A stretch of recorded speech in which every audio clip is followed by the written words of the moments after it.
This is the carrying case I just made for my Triplex.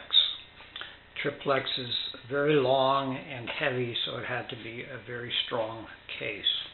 It's basically two half boxes which fit together. The construction is what we call rabbeted construction, where we have a notch that's half the width of the plywood and the same depth. And this is a pretty strong setup. You see there's also the rabbet goes the whole length of the two interlocking pieces to keep everything lined up. At the rear end I've made a 1/8 inch brass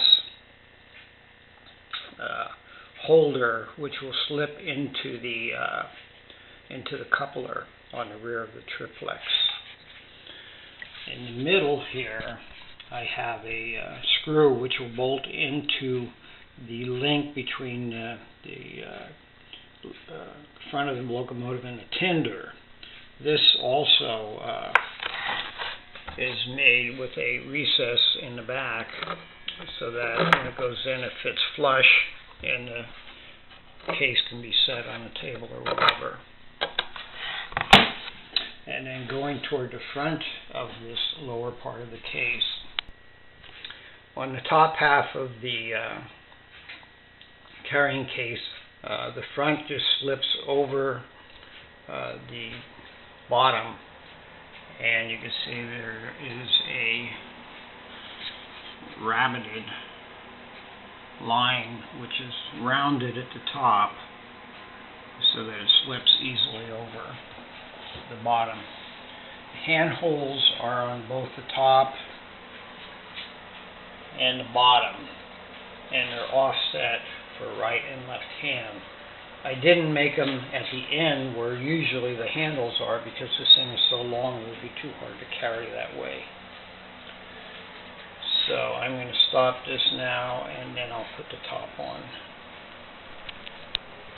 You can see now with the top on that everything fits nicely together.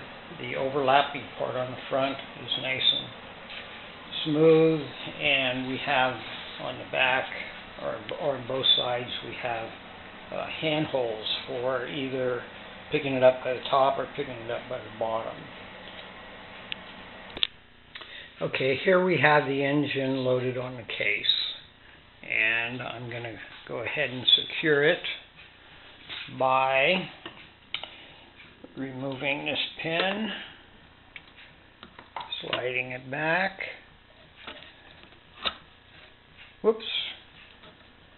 Hard to hold the camera and do this at the same time.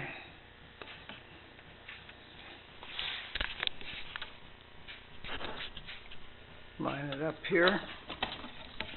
Okay, so there we have that in there like that. And now I'm going to remove this here. As you can see, we've got these locating pins, and push that in. It's a nice snug fit. The engine cannot move forward and back at all. So basically what I have here now is this is my carrying case. So I would use this 90% of the time. It's steam up, so I could just bring it over to the track. Come over here, lift this out, slide it in here, go off the track, bring it back, and I'm done.